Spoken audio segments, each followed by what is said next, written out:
Thanks a lot, Barry. Now we welcome in Aaron Wilson, who covers the NFL and the Texans for the Houston Chronicle. A wild week of free agency, as it always is in the NFL's first week of the league year. Not as wild for the Texans, who are a little bit quiet this week, right? Let's start off with my boy. You know, I'm the president of the Kareem Jackson fan club.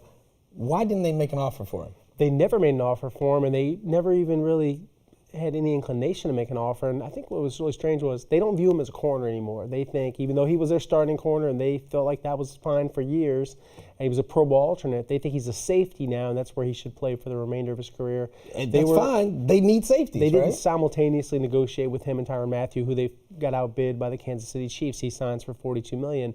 With Kareem, and it's an option year, the last year of his deal, but he signed a $33 million contract with the Broncos, so they valued him. The Texans did not, and they had so much information on him. Ultimately, what you have is he's a guy with a lot of pop, great tackler, has cover skills, but his speed has declined. I think he is better at safety. I tend to agree that you just don't, negotiate with Mathieu, you lose out on him, and then all of a sudden Jackson's waiting.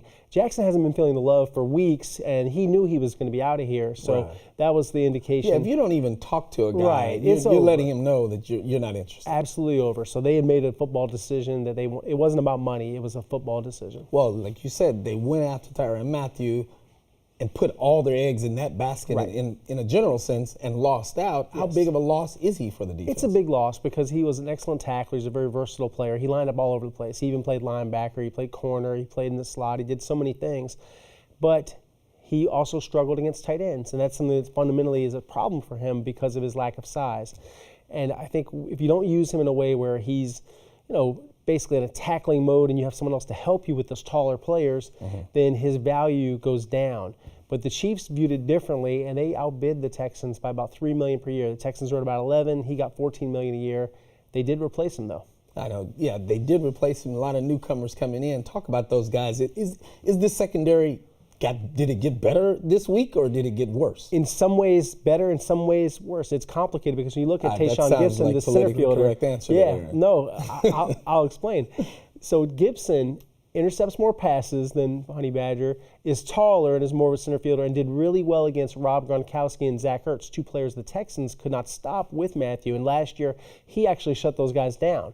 So that's a plus, but not the hitter, not the tackler that Mathieu or Jackson are. And how about Bradley in Roby? The locker room as a leader? No, not going to be that kind of leader, in my opinion. I think he will just, he's been a new hired gun, and he'll be an okay player for them. It's just different. But if you're just going off the tape, he is more of a pure center fielder. When you look at the other addition, Bradley Roby, 1 year, $10 million prove-it deal, he should be really hungry to show that he can be more consistent. What I do like about him a little bit better than Jackson, he is 5 years younger, and he's fast. He's a former track sprinter, 4.39 guy, and I think he gives you a little better chance against guys like Tyreek Hill and T.Y. Hilton, who they have been unable to stop. And he should be, if not on the way up, on the rise. He's definitely kind of there, whereas Kareem Jackson should be coming down. But where you've lost something, again, intangibles, community stuff, off the field, Roby's had a couple of DUIs. You lost the president of the Kareem Jackson fan club. Yeah, I mean, this guy's had a couple of DUIs. He's not, he has had a few years where he hasn't had any problems, but he is not viewed as mature or as character sound as Kareem Jackson. So that's what I mean by you may have lost some things I couldn't really put a value on, but that we know exist. Right. But these guys, football-wise, they should work. Football-wise, they'll be okay. That's interesting there. Now, around the league, lots of movement, some major trades even.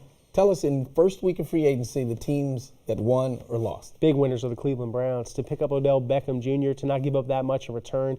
Jabril Peppers wasn't that great. They trade him. They trade their first-round pick. I think they are big winners. They also get Olivia Vernon in trade. So they've just helped their pass rush to have him and Myles Garrett. That's a very formidable defensive line. And that was a team that was kind of on the cusp, making a charge toward the playoffs, right? Yeah, I think the Browns are the favorites now in the AFC North Division. Wow. I also like what Baltimore did, getting Earl Thomas and Mark Ingram. I think those are good pickups. And the Jets, losers? Well, losers. The Detroit Lions are overpaying for everybody. I think that's not good. It's not your money? Well, I wouldn't pay, Flowers as much as they did. You look at him, they're paying him like J.J. Watt money, and he's not even close to that. He's not even a Jadeveon Clowney type of guy. And then if I look at the Raiders, they may have taken on a headache that they may not be able to handle in Antonio Brown. Once he starts getting frustrated with Derek Carr, who's not as good as Ben Roethlisberger, I think there could be fireworks. All right, thanks a lot, Aaron Wilson. Follow his stuff on Cron.com and Texas Sports Nation all over the NFL and the Texans.